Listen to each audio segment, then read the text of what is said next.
Hello les Illustros et bienvenue dans ce nouvel épisode hors série d'Enfants du cinéma centré sur Mission Impossible The Final Reckoning. Cet épisode fait suite à un précédent épisode hors série que j'ai animé tout seul et qui était centré sur Mission Impossible Dead Reckoning, mais également sur les autres opus composant cette saga culte. Aujourd'hui, pour ce nouvel épisode hors série, je ne suis point seul à l'animer puisque je suis accompagné d'une invitée de marque, à savoir ma maman. Bonjour maman, comment vas-tu ? Salut mon JV, ça va très très bien et bonjour à toutes et à tous. Eh bien, je suis très content d'enregistrer cet épisode avec toi. Comment va-t-il se construire ? Dans un premier temps, je vais présenter le long métrage. Dans un deuxième temps, ma maman va donner son avis en bref dessus, puis ça va être à mon tour. Et ensuite, on va argumenter de manière plus détaillée, d'abord sur le scénario, puis sur la mise en scène, puis enfin sur la musique. Il y aura bien entendu quelques petites divagations, mais vous êtes habitués aux divagations sur cette chaîne, surtout quand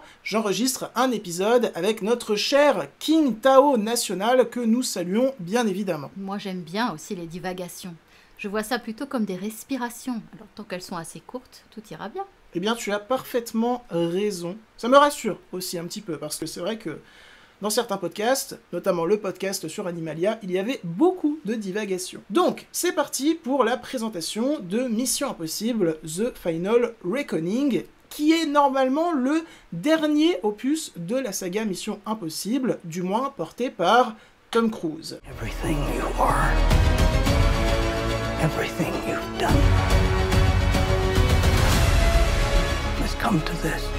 Mission Impossible The Final Reckoning est un film d'action, d'aventure, sorti le 23 mai 2025 dans nos salles obscures. Il dure 2h49 ou 2h50 ça varie selon les sites de 1 minute. Et cet opus est toujours réalisé par le réalisateur qui a débarqué sur la saga Mission Impossible pour Mission Impossible 5, à savoir Rogue Nation. Ce réalisateur, c'est Christopher McQuarrie, qui a donc réalisé le 5, le 6, le 7 et maintenant le 8. Bien entendu, il est de retour au scénario également. Et au casting, nous retrouvons l'éternel Tom Cruise dans le rôle de Ethan Hunt, Hayley Atwell dans le rôle de Grace, Ving Rhames dans le rôle de Luther, Simon Pegg dans le rôle de Benji, Essay Morales dans le rôle de Gabriel, Pom Clémentieff dans le rôle de Paris et Henry Knerney dans le rôle de Kittredge. Cet acteur a un nom super compliqué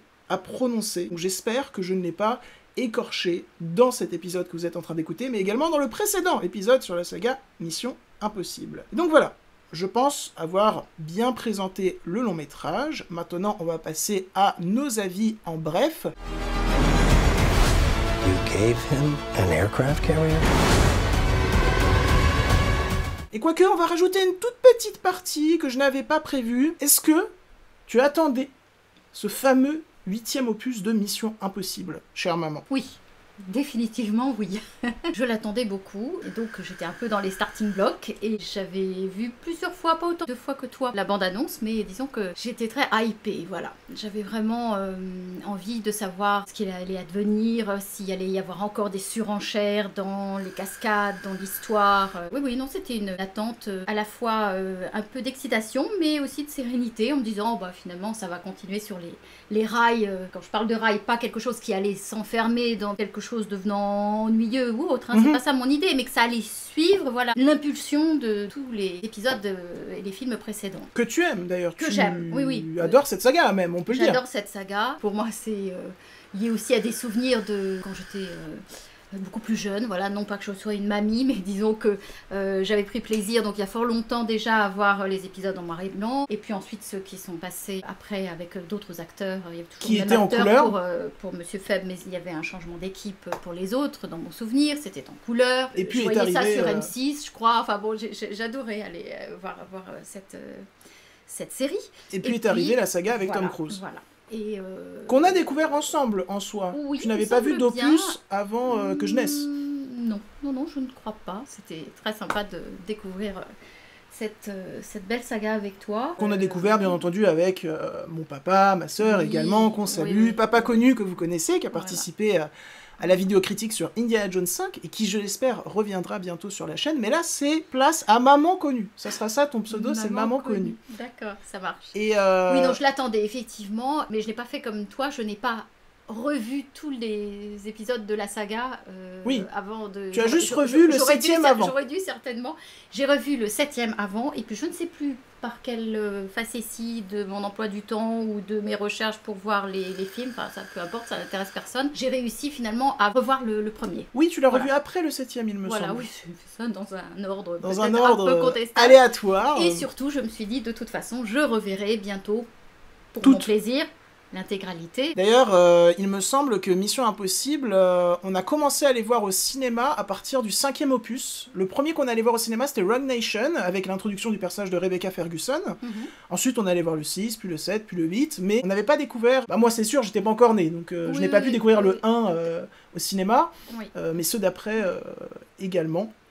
Il me semble qu'on a commencé à regarder la saga quand je suis rentré au collège, à peu près, puisque le 5e opus est sorti quand j'étais encore au collège. Donc voilà, c'est une saga qui nous a beaucoup accompagnés, qu'on a beaucoup revu. On en revoit au moins 1 ou 2 par an des Missions Impossibles, voire plus, c'est pas impossible. Et donc, c'est pas impossible, lol. Mais donc, moi je l'attendais beaucoup. Ah, tu veux dire autre chose? Oui, donc, en fait, j'ai beaucoup apprécié ce changement d'échelle qu'il y a eu avec les films par rapport à la série avant. Ah bah bien sûr, il y a eu plus de budget, il y a eu Tom Cruise derrière, Tom Cruise qui est un fou. Oui, qui est un fou, effectivement. Mais là, j'ai vraiment... Oui, t'es fasciné par ces intrigues dans les intrigues dans les intrigues, et puis par cette espèce de surenchère, de surdéveloppement, à la fois des problèmes et des solutions extraordinaires qui étaient trouvées. Donc c'était moins et des calqué, cascades. Et des cascades, bien évidemment. C'était moins calqué sur un schéma qui, en tout cas dans ma mémoire, m'apparaît comme plus répétitif pour les épisodes de la série en couleur, par exemple. Oui, et moins grandiose, visuellement. C'était moins grandiose, oui, évidemment. C'est normal, c'était une série de l'époque. Voilà. Et puis, il n'avait pas Tom Cruise, parce que la saga Mission Impossible oui, doit énormément à Tom Cruise en tant qu'acteur, mais également en tant que producteur. Enfin, c'est vraiment sa saga, quoi. Il a beaucoup travaillé dessus, sur ça se sent, tous les aspects. Vraiment tous les aspects. Il est très impliqué. Et donc, Mission Impossible 8, qui a quand même fait sa première à Cannes, ça c'est pas rien. C'était la deuxième fois durant la décennie 2020 que Tom Cruise allait à Cannes pour la première de l'un de ses longs métrages, puisque avant Mission Impossible 8, il y avait eu Top Gun Maverick, que tu as beaucoup aimé, que j'ai beaucoup aimé également. Je préfère au premier. Coucou à Tao Paul, à King Tao, pardon, qui adore les Top Gun, et on avait réalisé un épisode d'ailleurs sur Top Gun Maverick. N'hésitez pas à aller l'écouter si vous nous aimez bien parler de cinéma, et si vous êtes en manque de Tom Cruise. Voilà. Et donc Mission Impossible 8, moi, je l'attendais énormément également, voire comme le Messie, parce que c'est une saga que j'adore. J'avais été très séduit par les opus signés Christopher McQuarrie, donc le 5, le 6 et le 7e. Le 7e qui a eu cette particularité, j'en parlais dans mon podcast, d'avoir été revu à la hausse pour mon second visionnage. Donc voilà, déjà que j'attendais Mission Impossible 8 grâce aux 2 trailers qui étaient absolument incroyables, notamment en termes de montage, en termes de musique. I have no regrets. Neither should you.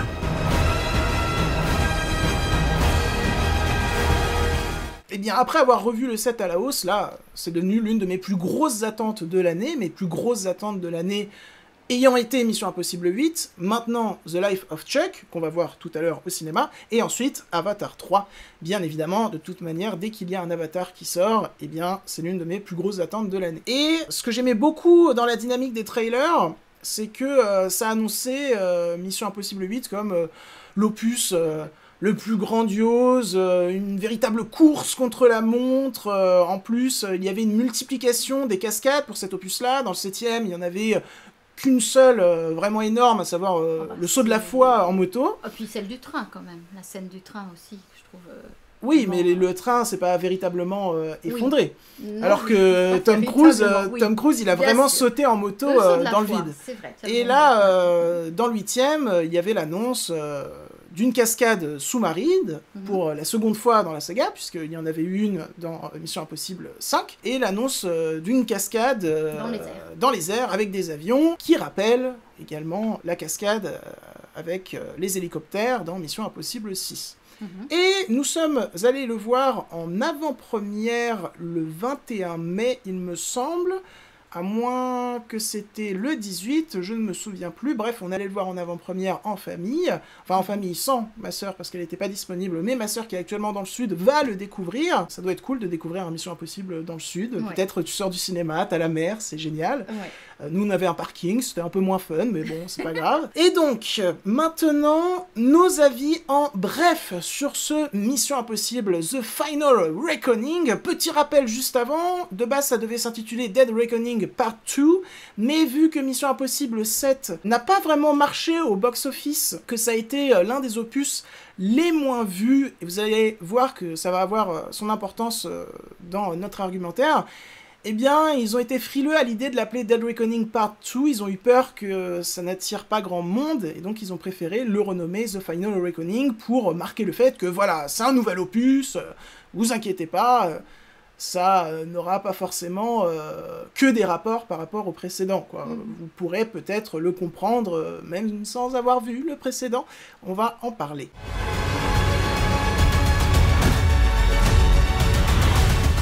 Donc, ton avis en bref, maman, sur ce Mission Impossible The Final Reckoning. Je dirais d'abord une chose qui a été importante pour moi dans mon visionnage, dans mes visionnages en fait, c'est que j'ai vu donc le film 2 fois. Je l'ai découvert lors de l'avant-première en version française, et je suis allée le revoir tout récemment pour préparer un petit peu ce que j'allais dire avec toi. Littéralement avant-hier. Oui, voilà, avant-hier. En VO. J'ai encore plus apprécié de regarder le film, l'expérience de cinéma. Voilà. Cette expérience de cinéma a été pour moi plus impactante au 2e visionnage qu'au premier. Ceci dit, pour être brève, je suis sortie un peu mélangée en fait dans mes ressentis après le premier visionnage, avec des choses que j'avais beaucoup aimées et des choses qui m'avaient un peu moins plu, et puis d'autres qui m'avaient un petit peu dérangée. Beaucoup de questions, parce que je suis une personne qui se pose beaucoup de questions. Ma maman réfléchit énormément devant les films. Voilà. Mais c'est une qualité. Mais en même temps, l'une des premières choses que je me sois dites lors de ce premier visionnage, et aussi après, c'est « Ah, c'est bien pour moi qui me pose toujours des questions, qui parfois ai un peu de mal à me repérer. On m'a tout réexpliqué. Pour moi, c'était très bien. » Bon, ça c'était un peu... le premier avis comme ça vite fait, mais finalement après je me suis dit mais bon, le film n'était pas écrit pour Véronique Coiffard qui a besoin qu'elle la comprenait parfois un petit peu voilà, embourbée. Était-ce bien nécessaire de présenter les choses comme ça? On y reviendra. En tout cas, j'ai vraiment bien apprécié le film, mais il y avait quand même des points de tension, d'achoppement, des choses qui m'ont gênée, qui m'ont un petit peu déçue. On détaillera après, je pense, là c'est pas la Bien sûr, il y aura une partie sans spoiler, qui sera la majorité du podcast, et une partie avec spoiler. Et j'ai trouvé, pour ma part, que le 2e visionnage avec les voix des acteurs, eh bien, était pour moi très bénéfique.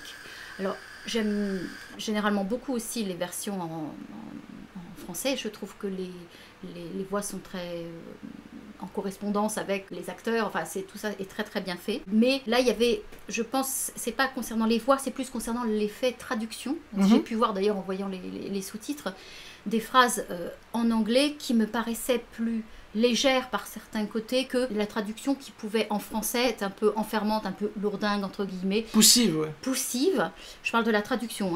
Ce qui explique peut-être aussi l'avis qu'avait Papa Connu, qui était lors du premier visionnage qui a détesté. Que lui, il n'a pas aimé du tout le film. Et je pense que d'avoir revu ce film une seconde fois en VO et quasiment seul, puisque nous étions en fait 4 dans la salle, avec, je pense, des personnes qui appréciaient pas mal, un père et son fils, je pense, devant moi, puis une autre personne. Ça a été totalement différent et j'ai relevé un certain nombre de défauts, certes, mais j'ai surtout, c'est aussi dans mon caractère, pris mon pied, entre guillemets, devant beaucoup de scènes et on va en parler. Et on peut dire également que c'est parce que tout simplement ma mère est folle amoureuse de Tom Cruise. Voilà, ça, il faut en parler.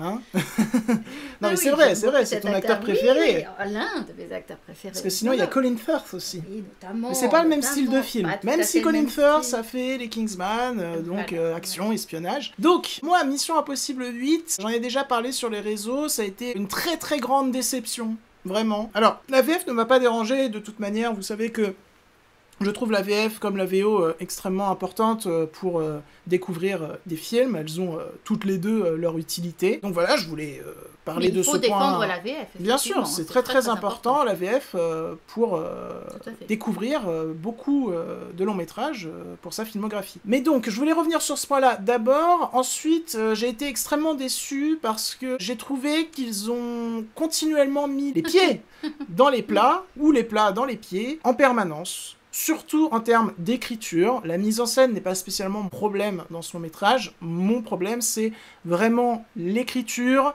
le rythme, une surexplication constante, une volonté de faire durer 2h50 cet opus, c'est l'opus le plus long de la saga, une volonté absolument inutile et artificielle pour moi. Après, j'ai quand même pas non plus totalement boudé mon plaisir parce qu'il y a des séquences qui sont véritablement impressionnantes et il y a également des destinations à l'écriture qui de temps en temps m'ont plu, m'ont intrigué, m'ont amené à me poser des questions que je trouvais vraiment pertinentes sur le long métrage et sur ce qu'il représente dans la saga, mais également dans l'industrie hollywoodienne, dans l'industrie du cinéma.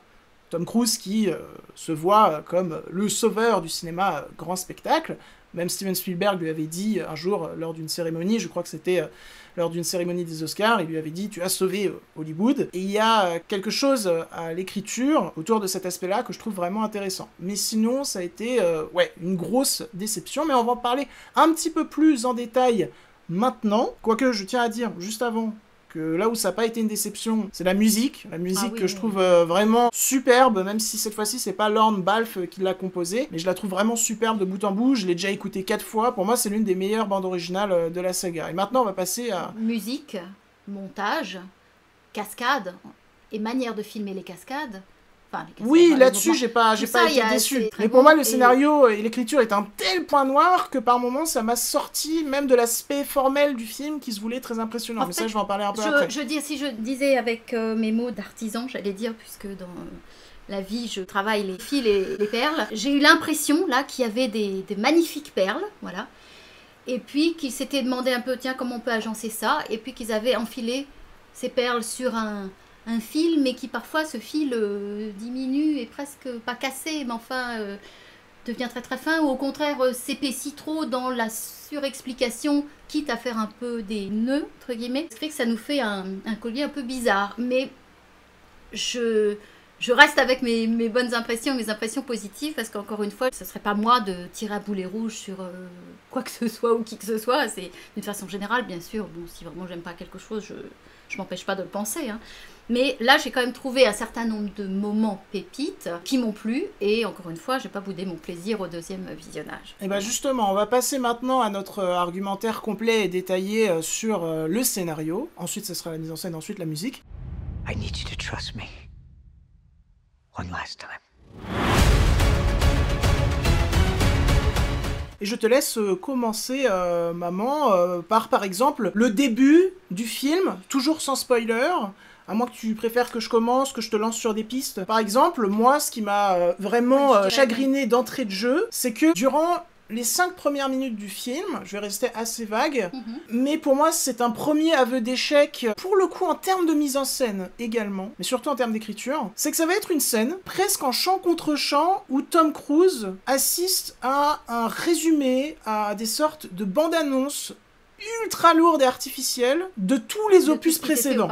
Oui. Et au tout début, quand ça commence, je me dis, bon, c'est le dernier opus, je comprenne qu'il nous rappelle 2-3 choses, qui veulent faire monter la hype autour du destin du personnage de Tom Cruise et du destin de l'univers, mais ça m'aurait pas dérangé, ça, si ça avait duré 1 ou 2 minutes. Là, on a vraiment 5-6 minutes où il n'y a aucun autre intérêt, que ce soit en termes d'écriture ou de plastique, que de résumer des points que l'on connaît déjà. Parce que, normalement, quand tu vas voir le dernier Mission Impossible, et que tu es fan de cette saga, tu revois la saga avant. Voilà, parce que tu veux te mettre dans un mood. Donc je comprends pas ce choix. La situation évoquée qui nécessite l'implication de toute l'équipe Mission Impossible est une nouvelle situation, qui présente, généralement, c'est ça.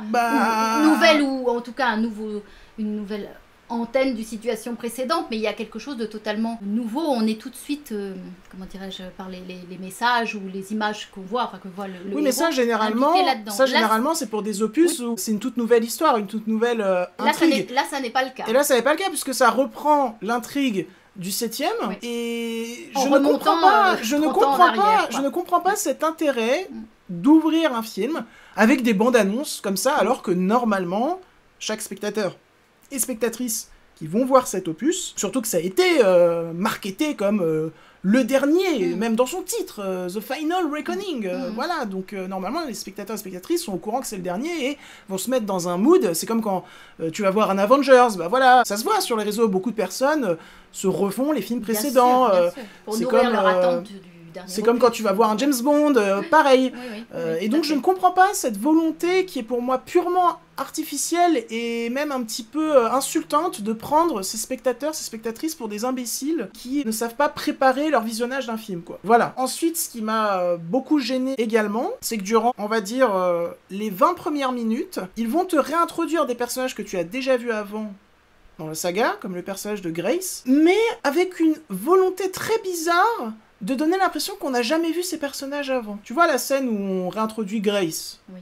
On va pas trop détailler. Non. Mais t'as pas eu cette impression que la façon dont ils réintroduisaient le personnage et le représentaient, en réexpliquant qui elle était, c'était comme si c'était un nouveau personnage qui débarquait, alors que non, c'est un personnage extrêmement important dans le 7e. Et oui, ça c'était, je pense, parfaitement inutile. Elle pouvait tout de suite prendre son rôle sans qu'on réexplique cet aspect-là, précisément. Et comme tu disais, il y a des éléments importants de la mort de Rebecca Ferguson dans le 7e opus. Voilà, qui... Bon, par contre, on spoil le 7e opus, désolé, mais normalement, voilà, vous l'avez vu, quoi, si vous êtes ici. Qui, a priori, n'est pas du tout montré dans les images, ni même réévoqué.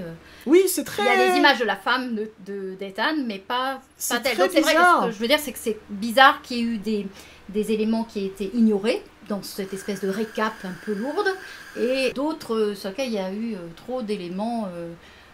c'est très bizarre, parce qu'on a l'impression que le film se fout totalement de la mort de l'un des personnages emblématiques de la saga, à savoir Rebecca Ferguson. Oui. Et ça, pour le coup, normalement, ça, s'il faut vraiment rappeler des éléments appartenant au précédent opus, bah, faut rappeler ça. Oui. Mais non, ils préfèrent te réintroduire un personnage comme Grace, qui a été extrêmement développé dans le précédent, comme si ce personnage n'avait jamais été développé, et que c'était une nouvelle acolyte de Tom Cruise, voilà, elle se balade dans l'univers Mission Impossible, et il faut la représenter. Le problème que je vais avoir avec tout le film, et après je vais te laisser argumenter, c'est que justement on va avoir continuellement cette impression que tout ce qui s'est passé dans le 7e opus, eh bien, n'a pas eu son importance. Je suis sorti de Mission Impossible 8 en me disant...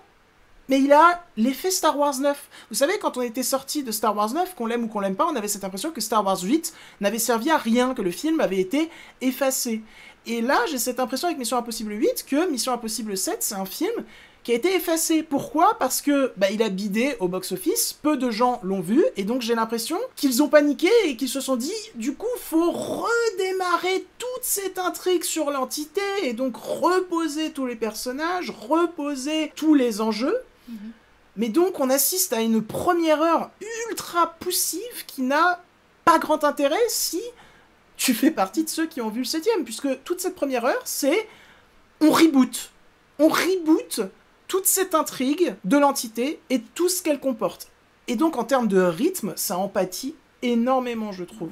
Alors toi, qu'est-ce que tu penses quand même de cette première heure où, bon, j'abuse, il y a quand même quelques éléments qui sont pertinents de par leur nouveauté, notamment tout un point qui entoure le personnage de Luther, mais je vais pas aller plus loin, sinon ça serait rentré dans le spoiler, même si il y a également tout un point qui entoure le personnage de Luther, qui lui, pour le coup, aurait nécessité une explication, mais qui n'est pas là. Donc très très bizarre cette première heure. Vas-y, je te laisse... Après, oh là là, c'est une bien grande mission. Je l'accepte, of course, mais bon... Qu'est-ce que tu as pensé de cette première heure, toi en plus qui as revu le film? Est-ce que tu la trouves tout aussi poussive que moi, ou tu y notes quand même disons que oui, je dirais peut-être pas poussif, je dirais que c'est trop assez explicatif, mais il y a eu des moments avec quelques tonalités humoristiques, quoi, on va dire, enfin humoristiques, on n'a pas de quoi se taper sur les cuisses, mais quand ils doivent se sortir d'une situation, là, Ethan et Grace, justement... enfin je saute là un peu, peut-être un petit peu plus loin, mais et qui lui dit mais tu sais, dis-toi que ça n'est que de la douleur, et ça n'est pain, comme si voilà. Oui, je vois, c'est une scène qui arrive au début du long métrage, voilà. mais ok, elle est drôle, Oui. mais encore une fois, t'as l'impression que Ethan, quand il parle à Grace, il l'a jamais connue, alors qu'il l'a connue dans le 7e, donc c'est très bizarre. Oui, c'est vrai, t'as raison. Moi, ce qui m'a... Alors, je ne sais pas si je peux faire une analyse comme la tienne, certainement pas.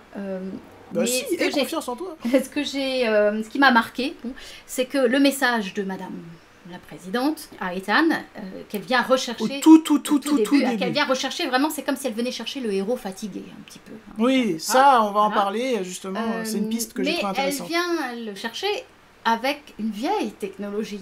Vraiment, là, on nous sort une cassette VHS, ça m'a intriguée. Et je me suis dit, tiens, pour moi, ça fait sens par rapport à l'IA, par rapport à l'entité et tout. Et je me dis finalement... Oui, qui utilisent que des moyens extrêmement actuels. Est-ce qu'il n'y a pas un support de communication d'une autre époque, qui est devenue quasiment obsolète, qui va peut-être être collector maintenant, ces cassettes VHS, avec même les images un peu floues par moment. Je me suis dit que ça, pour le coup, ça pouvait faire sens, parce que pour moi, j'ai ressenti ce film comme une critique négative, enfin, des montées de... L'intelligence artificielle. De tout ce pouvoir...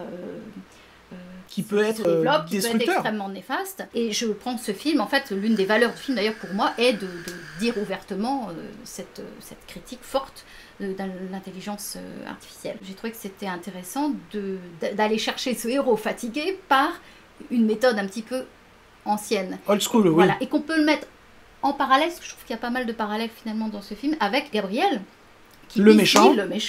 De toute façon, j'aurai un avion qui ne sera pas détectable, j'aurai je ne sais plus quel engin, qui eux ne sont pas justement détectables, donc parce qu'on sait que c'est Big Brother, quoi, l'IA. Mais il y a à la fois le fait qui est revendiqué par le méchant de se dire, de toute façon, hein, vous allez voir ce que vous allez voir, moi de toute façon je vais être indétectable, avec des vieilles technologies, et la nécessité pour les héros et ceux qui sont bien malgré eux obligés de défendre ce pauvre monde, d'avoir recours à des technologies elles aussi anciennes, mais qui deviennent pas une qualité, mais un autre regard sur les anciens modes de communication qui étaient moins espionnants, qui étaient moins intrusifs. Oui, ça c'est intéressant et donc ça fait sens, puisque l'IA, oui, tout ce qui est méthode de communication actuelle, eh bien, elle peut prendre le pouvoir, donc c'est cohérent. Et effectivement... Ça, j'ai bien aimé ce détail, c'est un petit détail. Tu vois, toi, tu vas te dire vraiment, là, est-ce que c'est lourdingue, c'est redondant, c'est trop explicatif. Non, ça, je trouve ça intéressant. Pas cet élément-là, mais je veux dire, tout ce que ça véhicule et le fait qu'on remonte à Jésus-Christ quasiment, enfin, pour expliquer la saga, ce qui, moi, comme je disais, avec amusement, m'allait bien, parce que ça, comme j'avais pas revisionné tout, finalement, ça me remettait les idées un petit peu au clair. Mais effectivement, c'était pas forcément utile. Mais moi, j'ai senti cet aspect-là qui m'a plu. En fait, moi, le problème que j'ai pour tout le reste du film, c'est que, en plus de cette première heure, qui est donc surexplicative des éléments du passé, et notamment d'éléments du passé comme s'ils n'avaient jamais existé et qu'on les découvrait maintenant, ce que j'ai comme problème avec le reste du film, c'est qu'il va être surexplicatif cette fois-ci des nouveaux enjeux. C'est-à-dire qu'en permanence, on va avoir un nombre incalculable de scènes où les personnages vont se mettre en groupe, expliquer quelque chose, puis on va passer à un autre groupe avec d'autres personnages qui vont expliquer la même chose, et ainsi de suite. Et je ne comprends pas cela, puisque dans les précédents opus, notamment dans le 7e, ce n'était pas le cas. À chaque fois qu'il y avait une nouvelle explication, ok, ça démarrait par... peut-être une petite surexplication, mais les fins de phrase amenaient à un nouvel élément. Je pense que c'est un parti pris, alors qu'on l'apprécie ou pas, c'est un parti pris que j'ai noté pour le montage. J'ai trouvé qu'il y avait un très bon montage tout le long, et j'ai bien aimé ce qui pour moi était une originalité, d'avoir cette espèce de montage alterné, finalement, où on met en scène des dialogues dans les dialogues. Oui. En fait, tout ce film m'a donné, en plus l'impression d'être un peu un collier de perles, comme je disais tout à l'heure, c'est aussi un peu les poupées russes. C'est-à-dire, une poupée dans la poupée, dans la poupée, dans la poupée. Ça, je trouve ça intéressant en termes de montage, mais si c'est fait une fois, c'est-à-dire cet aspect cohésion d'équipe, même s'ils sont pas au même endroit dans la planète, cet aspect cohésion d'équipe et donner l'impression qu'ils sont dans la même pièce au montage et qu'ils comprennent ensemble la même chose, c'est intéressant une fois. Il y a notamment toute une scène comme ça où je me suis dit, ah, ça c'est intéressant. Le problème, c'est que dans les 3 scènes d'après, on va reproduire la même Il y a le même chose principe. pour Oui. nous répéter la même chose. Et je trouve, encore une fois, que c'est prendre le spectateur un peu pour un abruti. Parce que le spectateur a déjà compris dans la première scène ce qu'on lui a C'est expliqué. vrai, mais je pense que ça peut aussi être pris dans le sens d'un point plutôt intéressant qui va apporter une rythmique au récit, qui sinon, vu le parti pris justement très explicatif, aurait été vraiment trop lourd. Et le fait d'avoir cette espèce de... C'est comme s'il y avait plusieurs réalités temporelles, parce qu'évidemment ça s'entrechoquaient, ne oui. s'est pas passé au même Enfin, moment. qui se rejoignaient. Mais symboliquement, c'est intéressant de voir à ce moment-là le temps comme... je pense qu'il est bon de le voir aussi, pas seulement comme une ligne horizontale, mais comme des post-it mis sur une même pique, donc verticale, et qu'il y a ces espèces d'interaction, de dialogue et de prise de conscience aussi de personnages qui réalisent tel élément. Ah, puisqu'il y a ça, comment on va faire ça? En fait, tu trouves que avoir opté pour un montage multiversel, on va dire ça comme ça, oui. c'est plutôt intelligent pour créer une rythmique, parce que si ça avait été juste des scènes surexplicatives sans cette intention de montage-là... indigeste.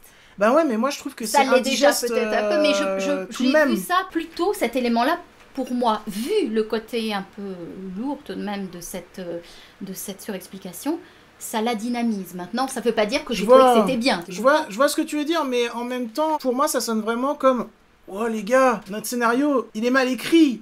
Du coup, il faut qu'on en fasse des caisses à la mise en scène pour un peu perdre le spectateur et lui dire « Non, mais c'est quand même bien ce que tu regardes. » Du coup, ça sonne un peu artificiel.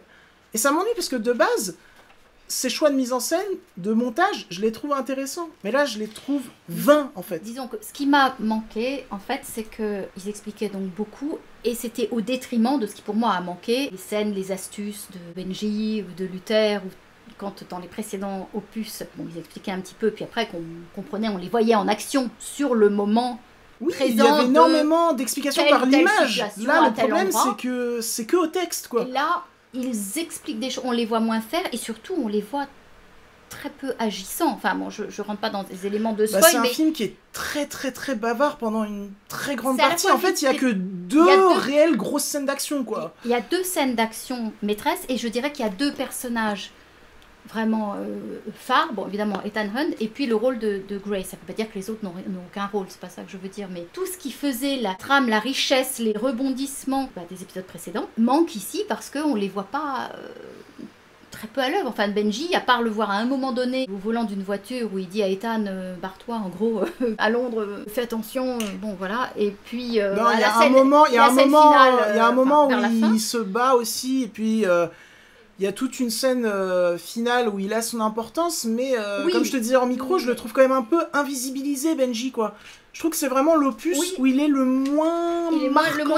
Le moins Alors là où tu as raison sur un point, c'est que même si j'aime pas la réintroduction du personnage de Grace, la suite de sa trajectoire, pour le coup, est vraiment bien tenue, intéressante, a du sens.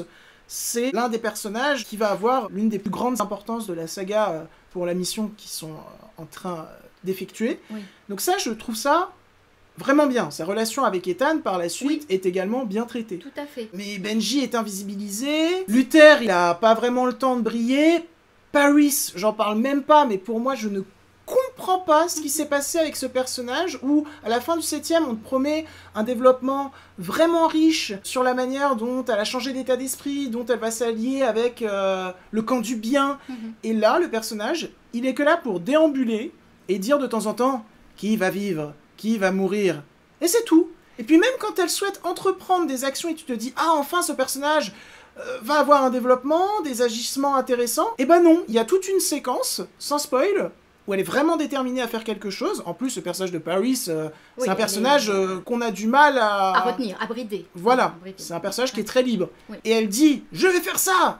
Et t'as Tom Cruise qui dit « Bah non, en fait. » Et tout de suite, elle fait « Ok, bon, bah je vais pas faire ça. » Je comprends pas ce qu'ils ont foutu à l'écriture concernant ce personnage-là. J'ai l'impression qu'ils ne savaient pas quoi en faire.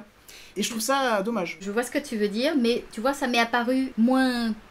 Comment on peut dire ça? Le personnage est devenu pas forcément plus intéressant, mais a pris une autre présence lorsque j'ai visionné le film en en VO, puisqu'elle parle quand même assez souvent en français, et que ça occasionne d'ailleurs des délicieux accents Français. pour le français chez Tom Cruise et Simon Pegg, qui sont, sauf erreur de ma part, les deux à lui répondre parfois, voilà, sollicité en français. Et de ce fait, c'est moins plat, c'est d'avoir cette... Oui, je vois ce que tu veux dire. voilà. Pour le coup, peut-être en C'est un VF, vu que petit tout le monde détail, parle hein, français, c'est voilà. un peu plus Ça- plat, oui. Là, elle ressort un petit peu, hein.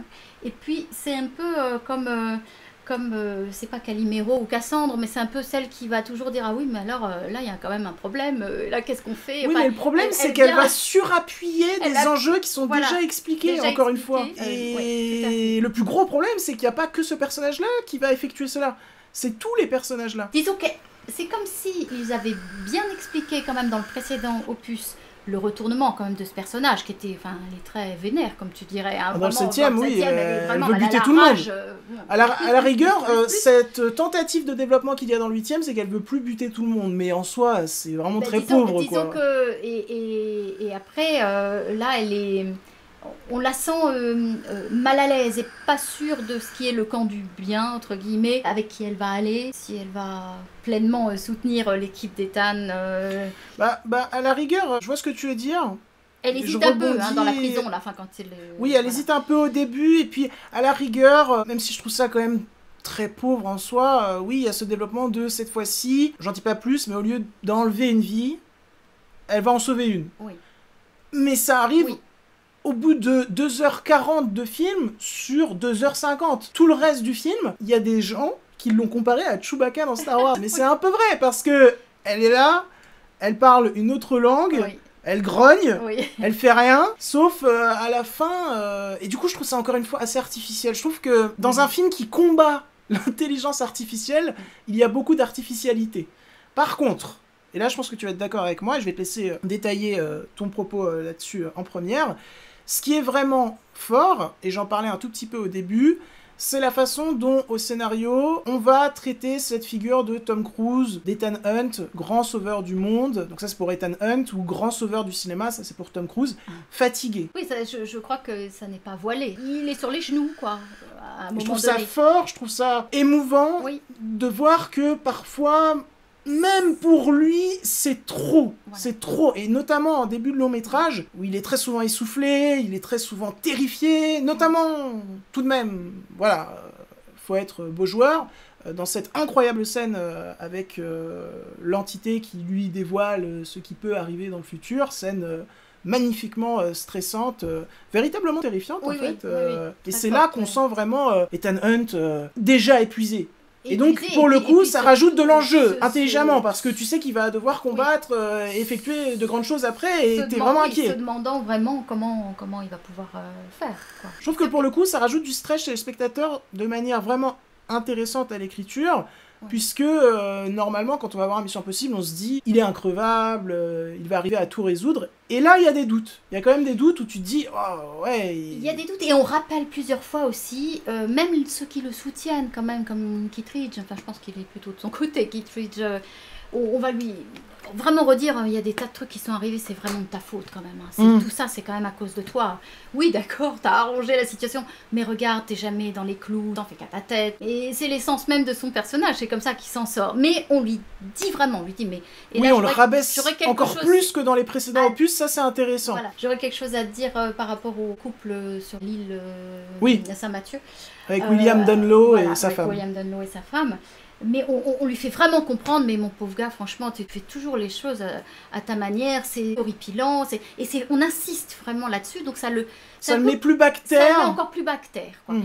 Alors que je trouve qu'il a une certaine humilité, finalement, ce personnage. Pourquoi? Parce que, vu la situation, enfin tout son cheminement personnel qui fait qu'il a été accepté, enfin mis vers cette voie des missions impossibles, et son engagement à 140% à chaque fois, c'est quelqu'un qui va toujours faire son maximum pour que les choses tournent le mieux possible, ou parfois le moins mal possible, pas seulement pour lui. Mais effectivement, comme ils reviennent toujours à dire ce truc un peu redondant, mais qui est beau en même temps, c'est tu le fais pour tous ceux que tu aimes, mais aussi pour tous ceux que tu n'as jamais connus, ou que tu n'as jamais rencontrés, mais qui sont tes semblables. Ou Et pour ceux voilà. que tu ne vas jamais Et connaître. ceux que tu ne Ça, vas jamais pour le connaître. coup, je Pour trouve ceux qui que ça viendront va après. de pair avec ce développement sur Tom Cruise et Ethan Hunt fatigué, désespéré, Et Je pense que c'est le moteur, ça- en fait, pour ça- lui de donner quand même encore, et toujours, le meilleur de lui-même, même dans les pires des situations.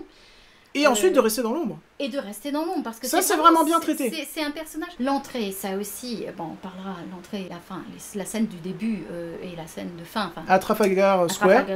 Trafalgar Square, pardon, où finalement c'est un anonyme parmi d'autres anonymes et qui va être rejoint ou donner rendez-vous aux membres de son équipe.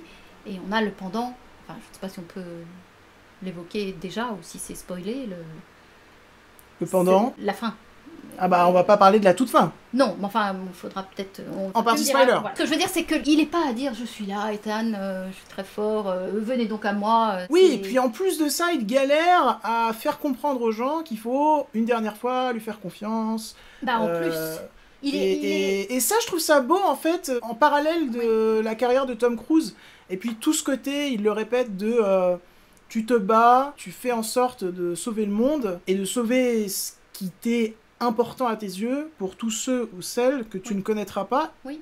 Et c'est intéressant, puisque là, Tom Cruise, dans ses 2 derniers gros films, comme Mission Impossible, Dead Reckoning et Mission Impossible, The Final Reckoning, bah il se bat contre quelque chose d'artificiel, à savoir l'intelligence artificielle, alors que lui, Tom Cruise, il a toujours prôné, même s'il y a des effets spéciaux numériques dans ses films, mais il a toujours prôné le fait de réaliser des exploits lui-même absolument extraordinaires, Tout à fait. en vrai. Et justement, C'est l'authenticité face avec ce 8e Mission Impossible, notamment avec les cascades qu'il a réalisées, et bah, il renvoie encore une fois un message sur le cinéma qui est important, qui est beau, à savoir, il faut quand même s'acharner à essayer de créer le plus de choses avec nos mains humaines, avec nos corps, en l'occurrence avec son corps de mouvement, et ne pas céder à la pure artificialité des effets numériques. Voilà, ou de l'arrivée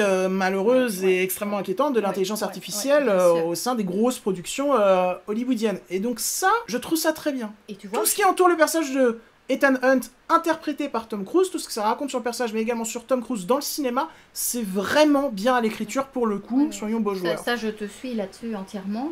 Et je pense aussi que ce qui pouvait être perçu comme un point un peu négatif, en se disant mais il n'y a pas tous les gadgets, ou très peu, quoi, les masques, les motos, enfin bon, les changements voitures, de voix, tous ces changements de voix, tout ça, c'est très peu présent, vraiment. C'est au profit, je trouve, de... Bon, bien sûr, du héros, quelque chose de concret. Quelque chose de concret en se disant c'est l'huile de coude, enfin passez-moi l'expression un peu triviale, mais c'est vraiment, je n'ai plus que ça, mais ça je l'ai, c'est moi-même, et avec la confiance la plus grande que je vais pouvoir avoir en mes possibilités, et en mon équipe aussi, parce que... Et avec mon humanité totale, voilà, je vais arriver à sauver le monde. Même s'il y a des bras cassés à un moment donné dans l'équipe, parce que forcément ils se font un peu abîmer, un peu beaucoup, il y a ces 2 éléments qui s'enclenchent l'un dans l'autre et qui font que c'est donner le meilleur de soi sans la béquille, voilà, sans les béquilles qui pourtant étaient des béquilles fort précieuses, mais qu'on voit mais cette volonté, de retourner à quelque chose. Je pense que c'est un parti pris, moi je l'ai d'old senti school. Comme ça. Oui, je vois ce que tu veux dire, c'est vrai, c'est intéressant. Il y a aussi... C'est centré sur les aptitudes de chacun et les capacités de chacun. De même, c'est très visible chez... comment s'appelle-t-elle ? Grace, qui a ce don enfin, de pickpocket, en quelque sorte. Et on a, chez elle comme chez lui, mais encore plus chez Ethan Hunt, cette espèce de solitude et de mise à nu du héros, sans béquille, qui doit vraiment compter sur ses seules forces, mentales et physiques. Notamment durant la séquence sous-marine, ou la séquence en avion, qu'on abordera plus en termes de mise en scène, même si je tiens à parler de quelque chose que j'ai lu, que j'ai trouvé très intéressant. On parlait d'une certaine humilité dans le personnage de Ethan Hunt, mais peut-être pas chez Tom Cruise, puisque c'est Arthur Sios, qui est un critique cinéma, qui a parlé de ça dans une review Letterboxd. Et alors on en pense ce qu'on veut, mais j'ai trouvé ça intéressant, qui expliquait qu'il y avait des parallèles de religion entre Tom Cruise et ce qu'il représente, puisqu'il y a toute une séquence donc où l'entité lui parle. Donc c'est comme si c'était, entre guillemets, Dieu qui lui parle, en tout cas le Dieu dans cet univers de Mission Impossible, enfin la puissance, on va dire, qui est la plus forte, et qu'ensuite, du coup, il va devoir aller récupérer quelque chose dans les profondeurs de l'océan, et donc dans l'eau, pour qu'il puisse laver ses péchés, puis après avoir fait ça, il va combattre dans les cieux, donc plus proche de Dieu. Voilà, je trouve que c'est assez intéressant à noter, même si ça enlève une humilité à Tom Cruise. De mon point de vue, là, pour moi, c'est pas du tout ma vision du Oui, divin et mais du Dieu de Dieu, hein. Ça, c'est- non, mais là, je parlais de l'entité égale à Dieu, pas Dieu gentil. Il y a Mais rien- Dieu, bah, alors, Dieu... donc, c'est pas Dieu. Enfin, non, bon, non, il y a rien de bon. mais Cette le entité. Dieu de cet univers, entre guillemets, Dieu, synonyme de ce qui a tout pouvoir. C'est Oui. ça que j'entends. Oui. Et donc on en pense Oui. ce qu'on veut de ça, mais je trouvais ça intéressant. Je trouve que ça fonctionne en fait. Pourquoi pas? Pour moi, ça résonne pas du tout. Moi, ce que tu viens d'expliquer. Oui, mais, C'est pour ça que je dis on en pense ce qu'on veut, mais je comprends notamment que ça puisse déranger, que... Bah, parce que En plus, en témoigne la fin du long métrage qu'on va pas spoiler, mais Tom Cruise, enfin Ethan Hunt, Oui. mais Tom Cruise devient entre guillemets Dieu, quoi. C'est très compliqué de en parler sans spoiler, donc on reviendra à ce sujet-là en partie spoiler. Donc avant de passer à la mise en scène, on peut parler juste du personnage de William Dunlow et de sa femme, oui, tout à fait. avec également, plaisir. qui pour le coup font partie d'un autre problème du long métrage, mais en même temps, en l'occurrence, eux, ils ne sont pas le problème. C'est-à-dire que pour moi, l'un des Non. problèmes du long métrage, c'est de vouloir le lier à tous les opus précédents de la saga, et la plupart du temps, encore une fois, c'est ultra artificiel les De liens manière qu'ils créent, Tiré par les cheveux. notamment avec l'un des agents qui poursuit Oui. Ethan Hunt durant tout le film, ou avec la Oui, façon dont ils vont expliquer que quelque chose qu'a effectué Ethan Hunt dans le 3e opus, et ben en fait, c'est ça Finalement, qui a c'était- amené à tout ce qui se passe actuellement. J'ai l'impression que c'était pas du tout prévu de base, et du coup ça sonne ultra artificiel, vraiment mis au chausse-pied, tout ça. Par contre, le personnage de William Dunlow, qui est donc un personnage qu'on a déjà vu dans Mission Impossible, le premier du nom, Oui. eh bien, Moi, j'ai ça, beaucoup aimé ce lien, je le trouve intéressant retour, parce ouais. que le personnage raconte de nouvelles choses, et surtout, le personnage effectue des actes qui vont être importants pour le récit. Oui. Il y a un développement, Il y a- quoi. il y a un Alors que il y a un tout le reste développement. des liens, il n'y a pas de développement. Pour le coup, tu disais le personnage de Pomme Clémentieff, c'est ça son nom, enfin donc de Paris, est très peu, à peine survolé, pas vraiment exploité, etc. Oui, et puis le personnage de Autant- l'agent, on va pas révéler voilà, le lien, l'agent mais aussi. ça n'amène à rien, à aucun Voilà. développement. Autant ce personnage de William Dunlow, je trouve, est un beau personnage. J'ai vraiment aimé ce personnage, ce qu'il rappelait, parce que ça nous renvoie directement dans cette scène absolument époustouflante de Mission Impossible 1, De la goutte sueur de la goutte de et sueur, du voilà, couteau. et du couteau. Et ce couteau, d'ailleurs, on le voit réapparaître à différents Pour moi, ça, c'est vraiment du fanservice, mais à la rigueur, c'est pas vraiment un problème. grave. C'est pas vraiment un Non, c'est pas problème. Mais en tout cas, j'ai aimé ce personnage et son couple, parce que finalement, je me suis dit, il y a quand même un développement du personnage même de son épouse, enfin de sa compagne. Qui va donc, avoir son importance. Qui a son importance. Et pourtant, c'est un personnage extrêmement sobre Et taiseux. et taiseux, qui s'exprime dans sa langue maternelle. Il n'y a pas un mot d'anglais qui est... Ou qui, pour le prononcé. coup, fait passer beaucoup d'informations, Et mais par voilà, par le l'image, regard, par le par les regard, gestes, les et par le gestes. regard. Et donc ça, c'est bien, ça Voilà. fait plaisir dans un film qui est autant bavard, quoi. Voilà. Alors, Et surtout, je sais pas si tu voulais parler de ça, mais ce que je trouve fort, pour continuer sur ce dont on parlait tout à l'heure, c'est que ce personnage de William Dunlow, c'est le seul personnage qui ne va pas enterrer plus bactère. alors justement, je vais Ethan y Hunt, revenir. qui va lui dire, Yes. là où tout le monde te Voilà. dit que t'as gâché leur Voilà. vie, Eh ben, gâché moi, leur carrière, c'est- et bien moi, c'est moi, pas- t'as créé voilà. ma vie, en fait. Exactement. J'ai beaucoup aimé la sérénité qui émanait de ce couple, et effectivement, ce qu'on apprend un peu après la scène qui se passe dans la maison de ce couple, quand vraiment William Dunlow remercie Ethan Ethan Hunt, et d'ailleurs on voit la surprise sur son visage, hein, Ethan Hunt, et il lui dit mais c'est la meilleure chose qui me soit arrivée finalement, tout ce que vous m'avez fait subir, le fait que du jour au lendemain j'ai été expulsée et envoyée dans les terres lointaines, parce que je suis bien ici, J'ai rencontré trouvé l'amour de la femme ma vie. et ça se ressent, et je trouve aussi... Ça, tu sens pour le coup que c'était préparé, que Il y a ça un- faisait longtemps il y a- qu'ils y réfléchissaient, Voilà, il y tu a un vois. beau développement, et cette stabilité de l'amour mutuel qu'ils incarnent, sans effusion, sans embrassade, quand ils ont chacun des missions, des actes importants à effectuer, et qu'ils se comprennent juste avec un échange de regards. Chacun va faire ce qu'il a à faire, va le faire bien, et dans cette confiance inébranlable, non seulement l'un dans l'autre, mais aussi dans la suite positive des événements. Bon. Et ils ont su se bâtir une vie simple et belle d'un couple solide, et qui est est-ce qu'il y a vraiment des couples solides qui sont évoqués dans toute cette série de films Mission Impossible? Je suis Bah pas non, certaine. parce que le couple de Ethan Hunt, Voilà, bah, lui, voilà, il a eu quand même plusieurs, le deuxième, voilà. ça finit par un décès, Voilà. et puis les autres n'ont pas de relation. Donc, Je dis ça sans éléments critiques par rapport aux autres Oui, bien histoires, sûr. pas du tout, mais j'ai beaucoup aimé ça, et surtout, et c'est là que le deuxième visionnage m'a servi, c'est que je suis très sensible à la musique, et tout d'un coup, je me suis dit, mais quand ils sont en train de parler, là, de les uns avec les autres, avant l'arrivée des... Enfin, je sais pas, c'est un peu... faut pas que je spoil. De méchants. Mais voilà, de méchants. Il y a une musique en toile de fond, je me dis, mais je connais cette musique, je connais. Et effectivement, c'est Cheek to Cheek, qui est un grand, comment dirais-je, un grand standard de la musique de jazz, qui a été en fait initialement composé. Je suis allée vérifier parce que moi je l'avais entendu chanter par Fred Astaire. Heaven, I'm in heaven, and my heart... Là, ça n'est que musical, la version qu'il y a là. Et c'est une chanson qui a été composée pour Top Hat, donc un film dans lequel joue Fred Astaire, donc ça doit dater de 1935, si je ne me trompe pas, qui a été repris après par plein d'autres... Elle est très connue, cette chanson. Très connue. Mais ma version préférée pour moi, c'est celle chantée par Fred Astaire, donc voilà, je referme la parenthèse.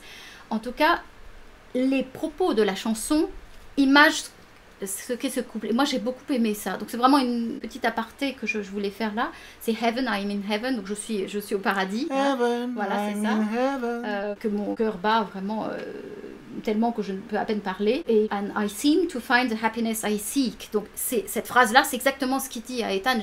J'ai vraiment trouvé la joie que je recherchais. Et j'ai aimé que cette chanson soit là. Ça m'a fait repenser aussi à d'autres films important où cette chanson finalement a été utilisée. Et là, je suis aussi allée revérifier pour être sûre. Ça apparaît dans La Ligne Verte. Miracles are funny things. You never know when they're going to happen. Chef-d'œuvre. Voilà, dans La Ligne Verte où Paul Edgecombe, âgé, voit précisément la scène de Top Hat avec Fred Astaire où il y a cette chanson. Et on la retrouve aussi notamment dans Le Patient anglais. I promise. I'll come back for you. The English Patient.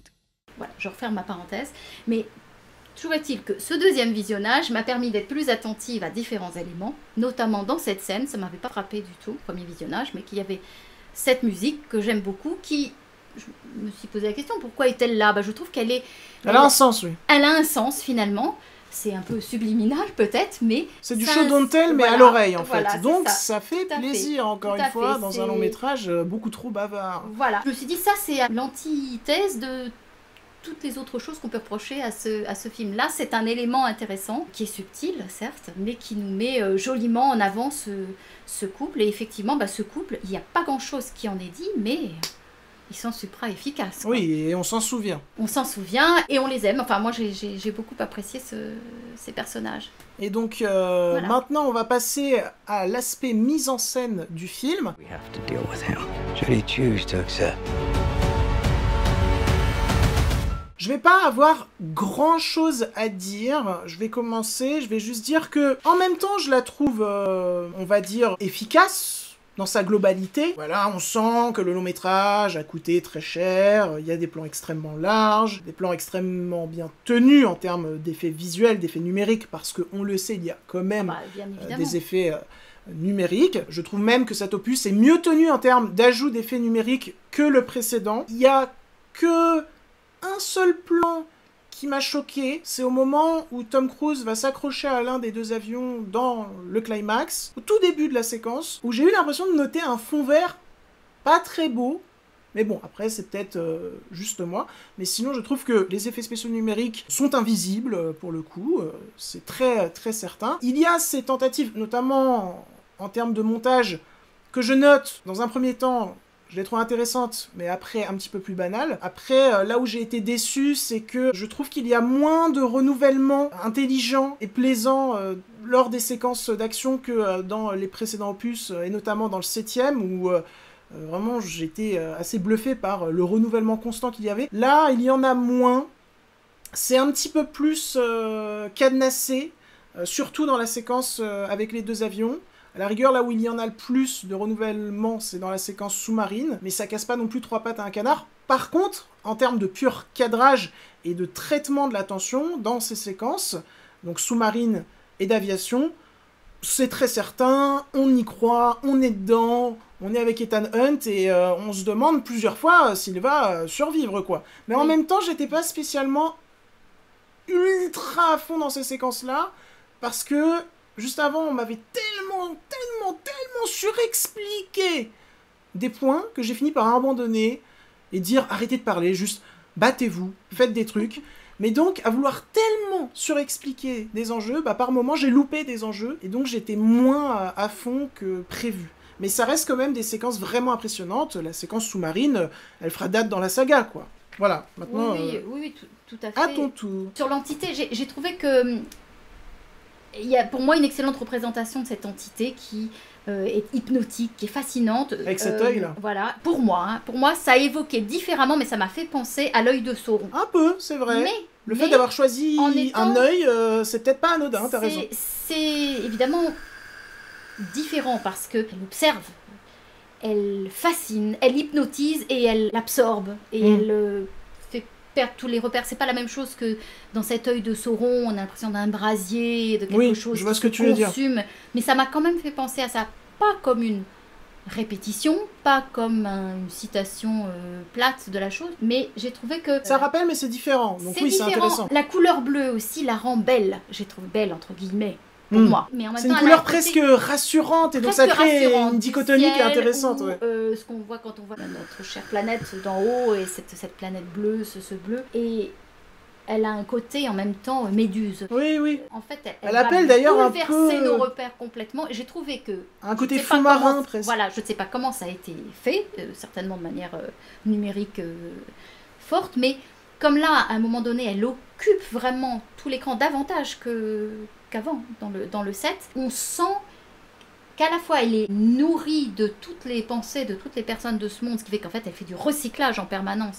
Et il faut arrêter de nous laisser entendre que l'intelligence artificielle est quelque chose d'intelligent, certainement pas. Je trouve que c'est une puissance artificielle, si tant est qu'on veuille bien lui accorder, nous, de la puissance, mais bon, ça c'est un autre débat, mais certainement pas une intelligence. J'ai trouvé que plastiquement, c'était bien rendu, ce côté manipulateur, ce côté perte de repères, et une grande tentatrice, et en même temps chose qui va pouvoir te manger, te digérer de l'intérieur en fait. Et oui, c'est vrai que c'est très fort là-dessus. Ouais.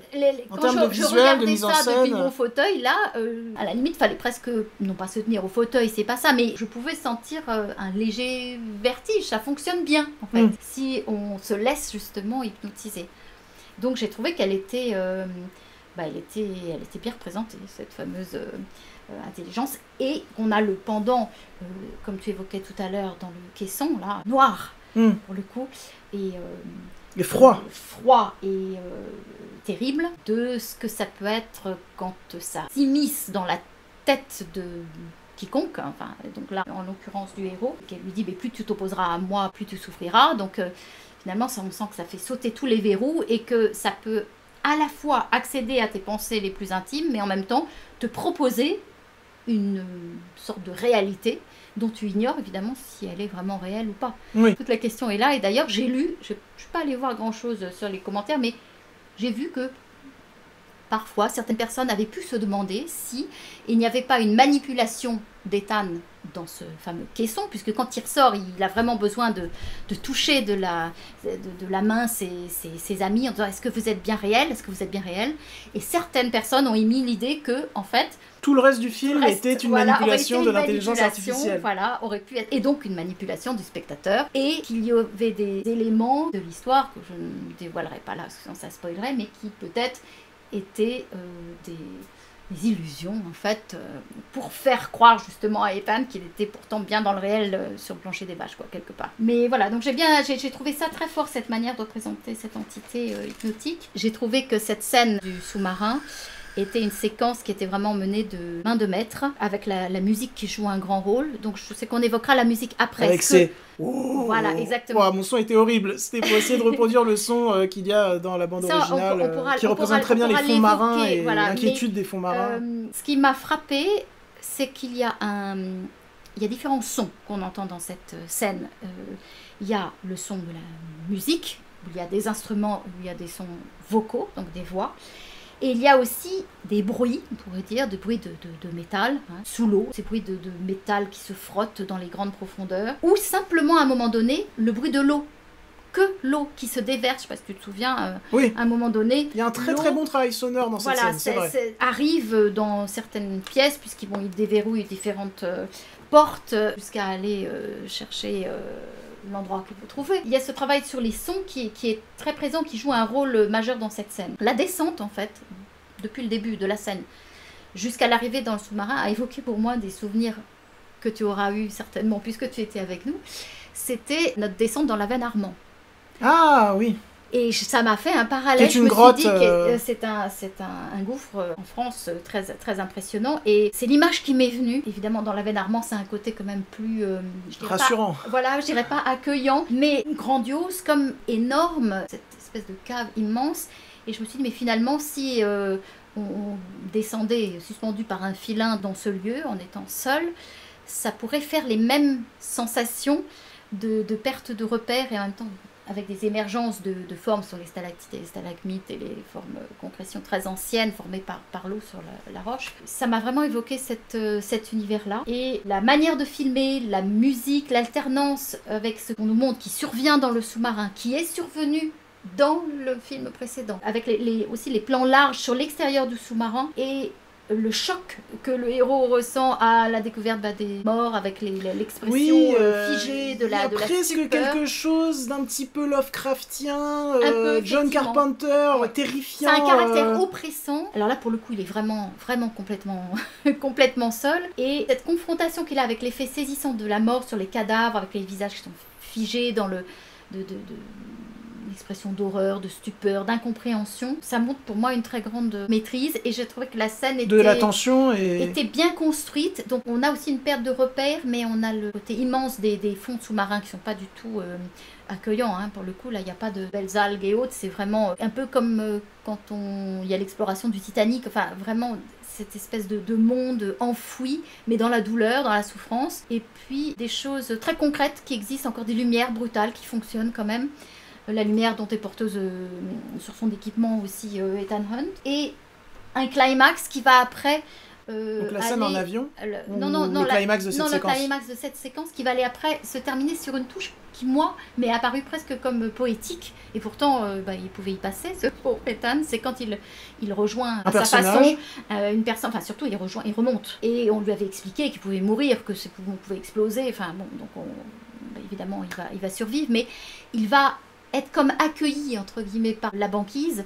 Et l'image est retournée à ce moment-là. Une sorte de repos inversé. Voilà, un repos inversé. Et j'ai trouvé que c'était comme la terre. Enfin, c'est pas de la terre parce que c'est de l'eau. Mais cette glace qui va l'accueillir comme une mer de nuages, en quelque sorte. Et il est un peu lové, un peu en position fétale, enfin recourbé. Et justement, ça revient sur cet aspect. Maintenant qu'il a lavé ses péchés dans l'eau, il rejoint les cieux, voilà, pour faire face...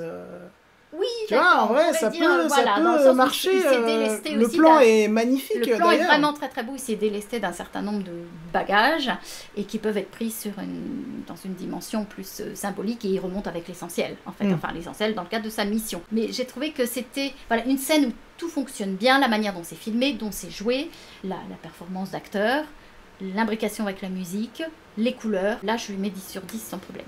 En fait, moi, cette scène, je vois tout ce que tu veux dire. Il y a plein de points avec lesquels je suis d'accord. Mais malheureusement, j'étais pas autant à fond que prévu à cause de l'écriture qui précédait cette séquence. Mais je note que ça reste quand même une séquence très bien tenue et je conçois totalement qu'elle puisse parfaitement marché en termes de tension chez beaucoup de spectateurs ou spectatrices. Et j'ai bien aimé le fait que, comme on n'était pas nombreux dans la salle, j'ai juste allumé mon téléphone pour voir l'heure, j'ai regardé à différents moments quand il est, alors sauf erreur de ma part, mais quand il est annoncé pour ces scènes de tension, la scène de l'avion aussi, qu'il y avait 20 minutes, il y a vraiment les 20 minminutes. Oui, c'est en temps réel. C'est en temps réel et c'est pas compressé. Alors évidemment, comme on a eu toute une espèce de boulga, je sais pas quoi, on pourrait dire de choses un peu filandreuses, épaisses, un peu chewing-gum avant, par moment dans le film, tu disais toutes ces lourdeurs, ça fait perdre l'intérêt très grand de ce genre de scène. mais ça demeure quand même, et d'autant plus qu'elles sont en temps réel. En tout cas, ils sont...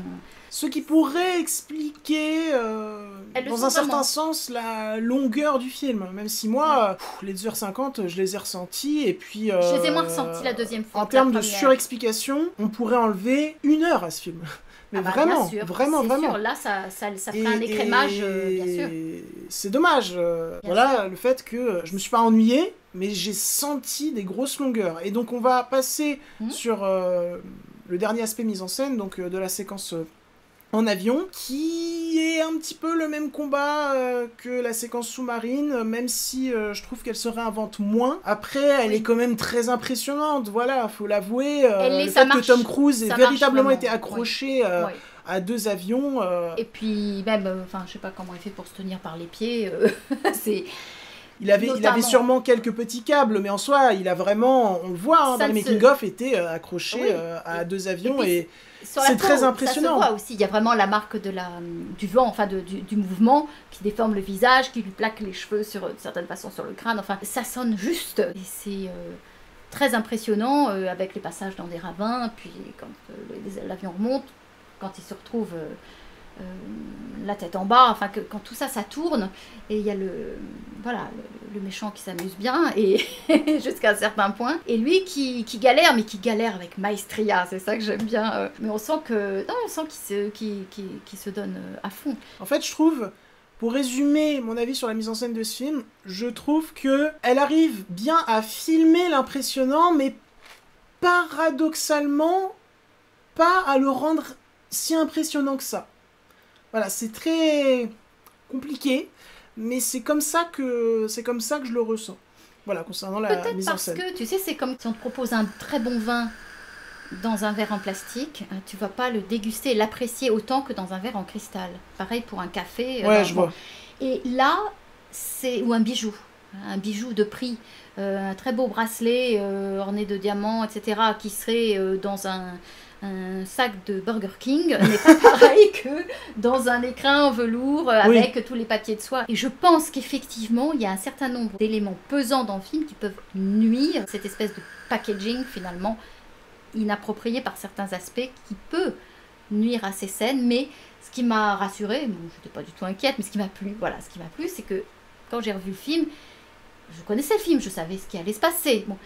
Mais t'étais quand même sous tension. Complètement sous tension. Okay. Donc je me suis dit, faudrait peut-être que je le revoie. Ça fonctionne bien. Et puis en plus, Tom Cruise est beau. Et voilà. Tom Cruise est très très beau. Et donc maintenant, on va finir sur une partie sur la musique. Enfin, on va finir. Après la partie sur la musique, il y aura juste quelques petites minutes pour revenir sur des éléments purement spoilers. Oui, et ensuite, on finira le podcast. Oui. Mais là, on va s'attarder. On va s'attarder sur la musique.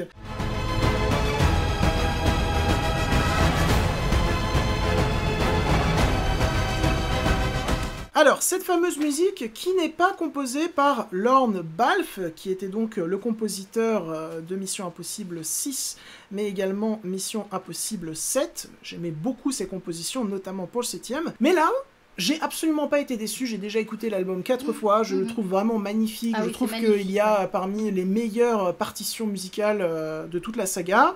Ces partitions qui ont été composées par Max Aruge et Alfie Godfrey.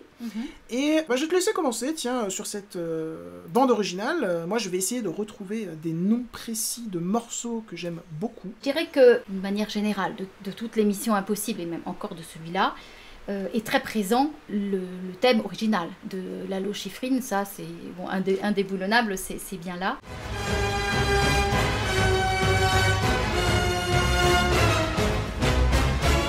Et j'ai écouté récemment, j'aime bien écouter France Musique, et sur France Musique, il y avait un petit podcast qui est le matin, entre 8h et 8h30, par Max Dolzone, très intéressant et qui mettait en valeur l'originalité de cette musique qui a cet aspect important d'être dans une tonalité mineure et non pas une tonalité majeure. Vous inquiétez pas, je vais pas faire ma pédante, c'est simplement que la tonalité mineure est utilisé sur le plan des émotions, des ressentis, des sons, pour traduire très bien tout ce qui peut être des éléments de sérieux, mais aussi de mélancolie, mais même carrément de danger, des choses inquiétantes. C'est plus sombre, entre guillemets, si je voulais schématiser, plus triste aussi par moments, Alors que le majeur, lui, c'est vraiment la joie, ça rayonne, ça éclate de lumière. Et ça, c'était cette tonalité en sol mineur, c'est très bien choisi. Et ce qu'on retrouve encore là, mais développé plus par les nouveaux compositeurs, c'est que c'est une musique qui reste très rythmée, qui a ses accents de blues, de jazz qui fonctionnent très très bien. Et un élément intéressant et qui a été conservé, et c'est bien finalement dans tous les films, c'est d'être à 5 temps. Et c'est un peu bancal, 5 temps, c'est pas le 3 temps, 1, 2, 3, comme dans la valse, c'est pas 4 temps, c'est 5 temps. Donc ça fait cette espèce de mouvement qui peut se précipiter, qui donne une espèce de déséquilibre et qui va très bien fonctionner, donner de l'allant, donner de la dynamique. Et ça, j'aime beaucoup ça dans cette musique. Et j'ai lu, je n'y connais rien en morse, mais j'ai trouvé que c'était intéressant qu'il était possible qu'il y ait eu une reprise de la mélodie sur Mission Impossible, le M et le I en morse, en fait. Parce qu'en morse, tu as le M qui se traduit en morse avec deux tirets et le I avec 2 points. Donc ça fait de longues, de brèves, Ok, d'accord, c'est intéressant ça. Etc. Donc j'ai trouvé que c'était précieux de le savoir, de l'avoir en tête. Ce que j'ai aimé ici dans ce film-là, ce 8e opus, c'est qu'il y a évidemment une filiation évidente avec le style des précédents compositeurs que tu as cités, notamment qui sont intervenus donc sur l'ensemble, enfin sur les précédents opus de la saga, et qu'on navigue finalement très bien entre un héritage très ancré de chez Schifrin, mais aussi les codes qui ont été établis par Balfe et Lorne Balfe, voilà. ou encore plus précédemment Danny Elfman pour le tout premier, fait, ou Michael Giacchino pour le 3e. Mais avec là une richesse et le 4e. de palette sonore extraordinaire, dont on a notamment pu apprécier l'envergure dans la fameuse scène qu'on évoquait, celle du sous-marin.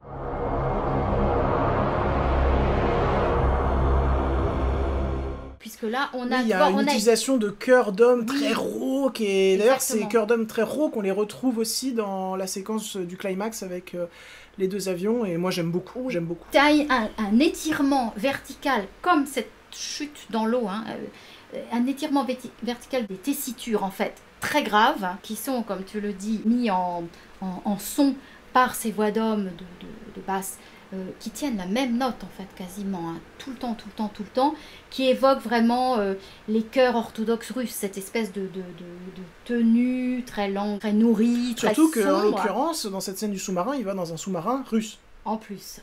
Non, mais et en plus, ça évoque aussi les fonds marins, les exactement, comme ça, exactement. vraiment c'est impeccable. Mais il y a aussi, c'est pour ça que je dis, enfin pour moi, ce que je ressens comme un étirement vertical, tu as aussi des sons très aigus.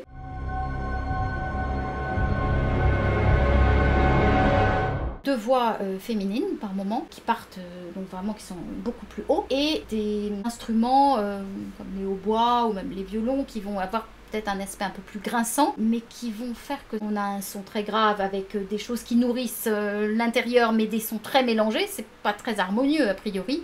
Ça rend bien compte de ce qui se passe, oui.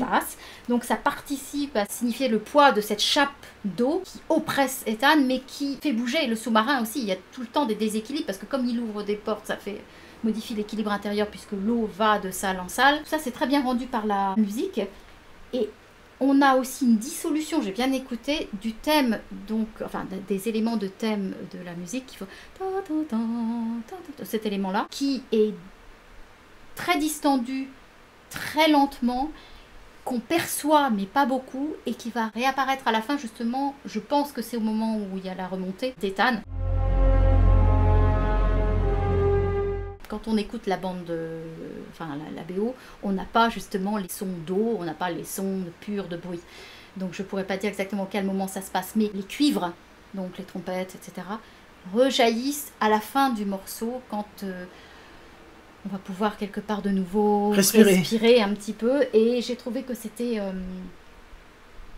bien vu. C'était bien vu vers cette remontée vers la lumière, finalement. Eh ben, écoute, j'ai pas grand-chose à dire de plus sur la musique. Tu as déjà tout dit et très bien analysé. Je peux juste dire que mon morceau préféré du long métrage, c'est Ascending, qu'on va vous faire écouter un petit peu.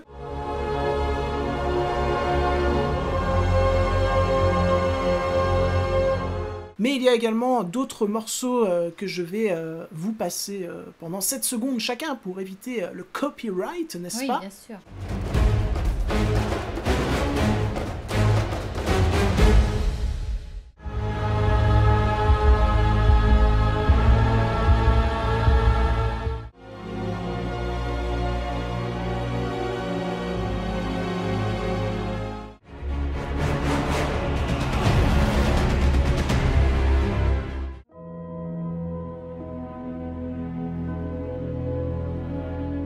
Et donc, voilà. Très très bonne bande originale, l'une des meilleures de la saga pour moi. On pouvait être inquiet parce que ce n'était pas Lorne Balfe, mais finalement, eh bien, ça ne servait à rien d'être inquiet. Donc là-dessus, point extrêmement positif du film. Et maintenant, on va passer à une courte, voire très courte, petite partie spoiler pour conclure ce podcast. Donc, je trouve que la mort de Luther est une bonne chose, surtout qu'elle advient dans un moment très sobre, calme, Oui, avec des dialogues qui ne sont pas poussifs. tout à fait. À l'image du personnage, d'ailleurs. À l'image du personnage, voilà, une force tranquille Oui. qui disparaît en même temps de manière violente, mais en même temps tranquille, Sereine, presque, hein. sereine Voilà, et vraiment émouvante Tout à par fait. conséquent, parce que Très c'est émouvante. en parfaite adéquation avec le personnage. Mhm. Et puis je trouve que ça apporte quelque chose en termes de développement de la fatigue chez le personnage de Ethan Hunt, encore plus Bah oui. certain, Bah oui, parce qu'il a... c'était... parce qu'il perd sa force c'est tranquille, vraiment- entre voilà, guillemets. Donc c'était- voilà, ça un c'est rock, vraiment... c'est un rock. C'est C'est un vraiment rock qui s'en intelligent. va. Par contre, je comprends pas pourquoi à la fin du 7ème, Luther, il allait très bien, et Oui. maintenant au début du 8ème, D'où ça sort, voilà. il a un cancer ou il a une maladie très grave Ouais. qui fait qu'il va décéder de toute manière Oui. dans peu de temps. Et ça, c'est un peu abrupt, quand même. hein. Pour le coup, ça, Un peu ça incohérent. aurait dû être Enfin, expliqué. Il manque, voilà, ça manque de Au fil lieu de nous rouge, là. réexpliquer tout ce qu'on connaissait déjà, ça, Ouais. ça aurait dû être expliqué.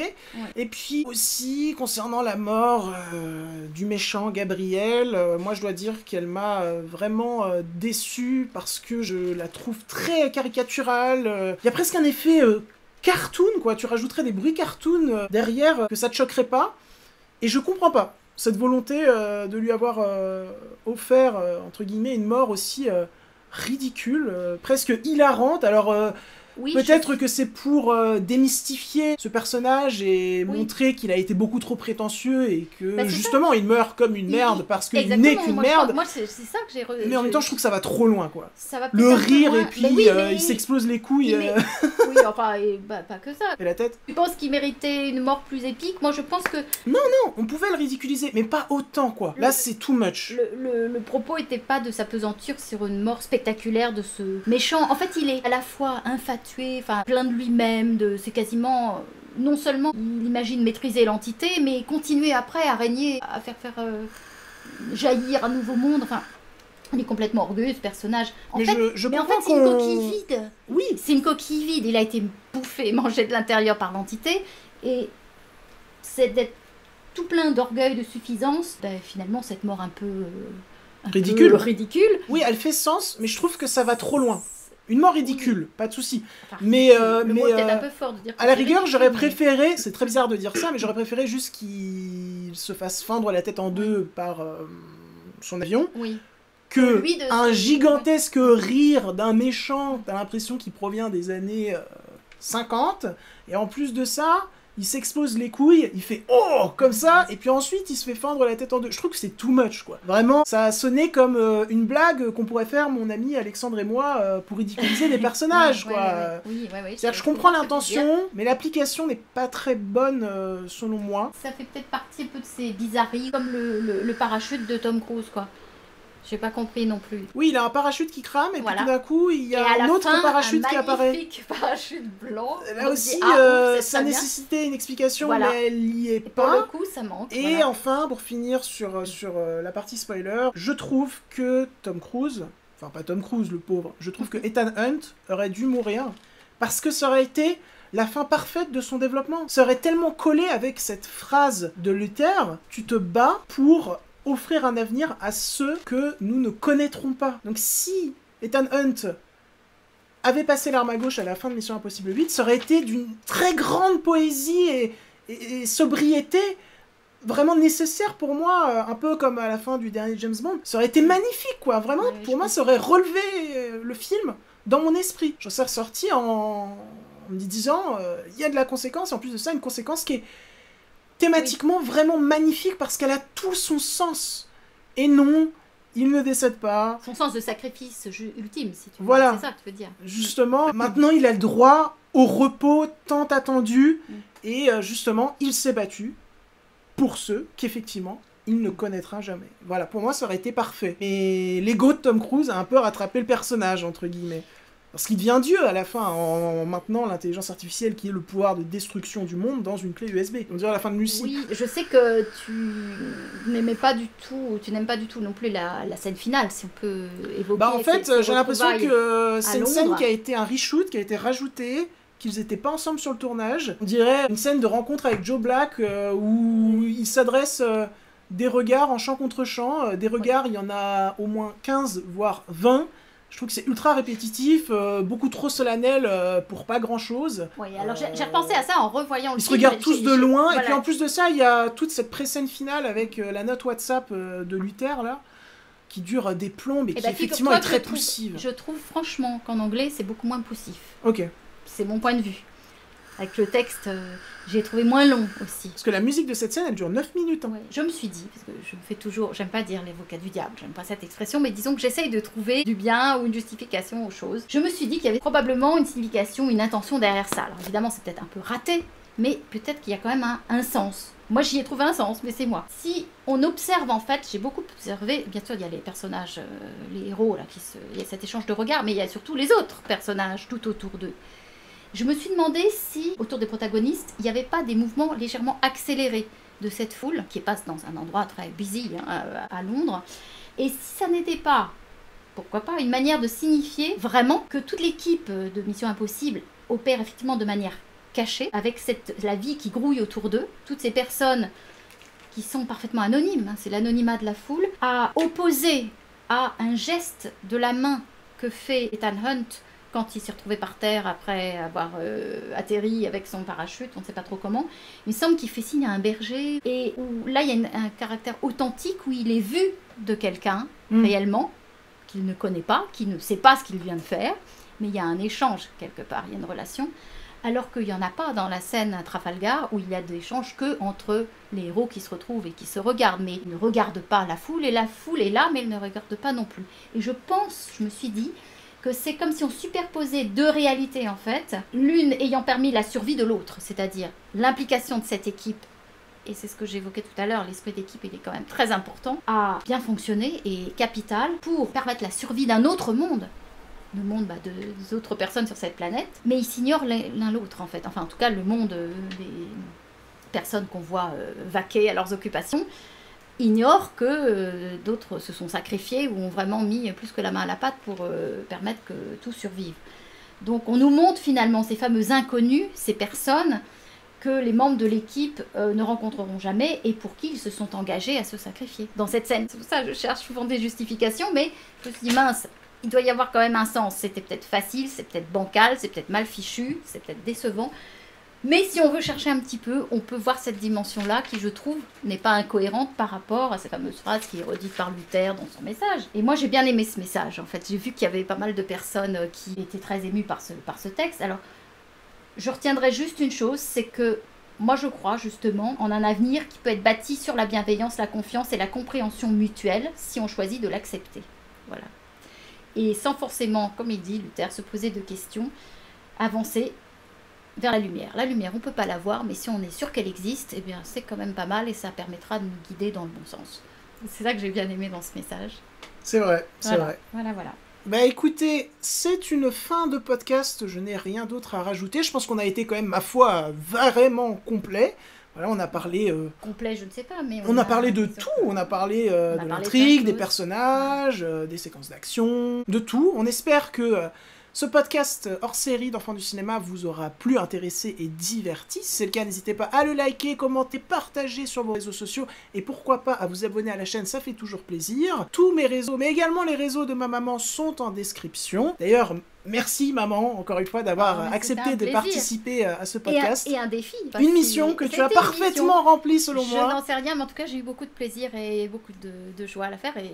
c'est l'essentiel pour moi. Eh bien, c'est un plaisir extrêmement partagé. Je t'aime, maman. Merci aussi, beaucoup. Et puis n'hésitez pas donc à aller sur les réseaux de ma maman, qui va expliquer assez rapidement ce qu'elle fait. Alors, tu crois vraiment ? Oui. Je suis artisan d'art, je travaille les fils et les perles.